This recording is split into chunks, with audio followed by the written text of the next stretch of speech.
Today, Cincinnati voters are going to decide who qualifies for the mayor's race this fall in Cincinnati. And WLWT News 5's John London gives us a look at the two new faces in this three-way primary.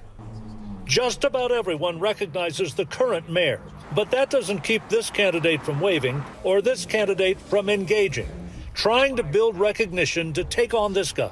I don't know them, John. I mean, you know, both of them are completely new to politics. One of them just moved to Cincinnati in 2021, I think that is. Here's a snapshot of what this 66-year-old retired P&G executive's all about.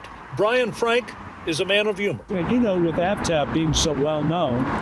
Who has a honk if you love the USA sign on the bridge over Columbia Parkway and a Make Cincinnati Great Again campaign theme, which begs the question, is this a MAGA versus AFTAB primary? That would be a mischaracterization.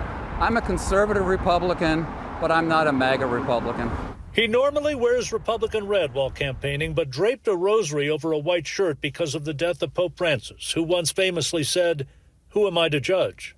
I am openly gay. I don't naturally go out and share that with public, but I have widely been known to support Equality Cincinnati. My heart goes out to all those who feel any oppression based on their gender.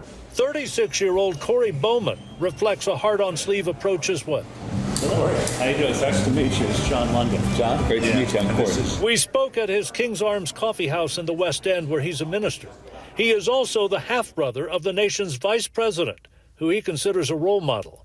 I asked if he might pull J.D. Vance in for a rally if he makes the cut. I'd rather pull him in just to have lunch with him because he's my older brother, you know. But at the same time, what I tell people is that we're running for the city of Cincinnati. Both challengers give Mayor Pureval failing grades on basic public services. I take them as good faith people who actually believe the things that they're saying. I profoundly disagree with many of them. They're hoping snow removal frustrations will melt some of the mayor's support. There was a whole week where customers couldn't come to my shop because of snow, and there was no removal that was happening in our area. I feel embarrassed that we can't do basic things like keep our streets clean of snow in the wintertime. Both of them say they're running to give city voters a choice. In 2 weeks, we'll know which two of the three will run in November. And given how very blue this city is, the May 6th drama will be whether it's Brian Frank or Corey Bowman. At City Hall, John London, WLWT News 5. And John mentioned very blue. The last time a Republican candidate actually ran in the Cincinnati mayor's race was 16 years ago, 2009.